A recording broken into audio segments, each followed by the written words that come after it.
The Northern Hemisphere is experiencing surging COVID-19 cases. Many countries in Europe have announced measures to bring the numbers down. This comes at a time where families are preparing for Christmas holidays. SABC News correspondent Trent Murray now joins us live from Berlin. Trent, when looking at the situation around COVID across the world, a lot of people are really not in a mood to celebrate while others are forging ahead. Talk to us about how the Christmas holidays are in Europe. Is it a mood for Christmas? Well, I think there is a growing uncertainty about the Christmas period, and that is because of all these messages that we are hearing about the Omicron variant. We've seen the WHO say in the past couple of hours that it's better to cancel an event than to cancel a life. In other words, possibly reconsider having those big Christmas gatherings while the scientists continue to do their research to work out how much more dangerous the Omicron variant may be. But you can probably see behind me here one of Germany's famous Christmas markets. They are continuing to forge ahead.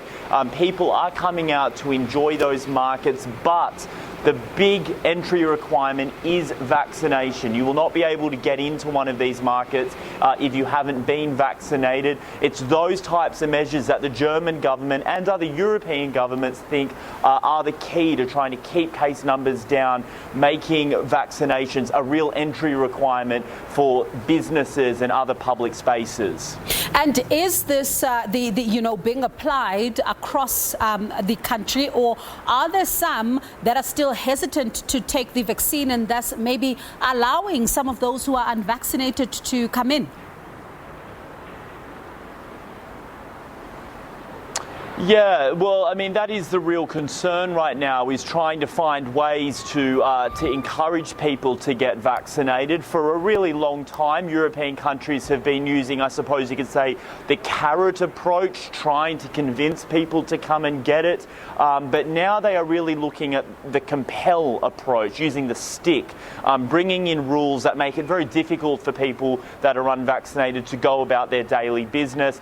Even now, riding the underground train here or the bus requires some form of testing or a vaccine certificate.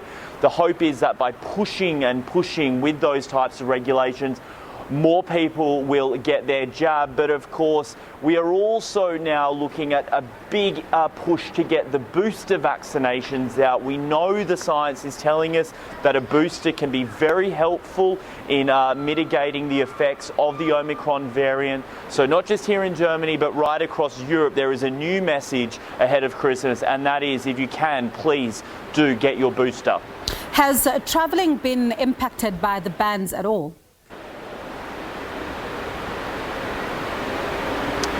Majorly, and I think that's probably been one of the areas where families are most concerned and disappointed about these new restrictions, because very quickly those borders have been thrown back up because of the Omicron variant. We saw in recent days the German government slam the door shut on the United Kingdom because of the variant. That obviously impacts people that maybe have family in either country. France following as well, also closing the border to Brits. So it is difficult. The travel industry says this is the last thing that they need. This is one of their busiest times of year. But of course, as we've seen throughout the pandemic, there is just so much uncertainty around, especially when it comes to new variants. It looks like for some it's not a season to be merry though, Trent. Thank you so much for that. That was SABC correspondent Trent Murray.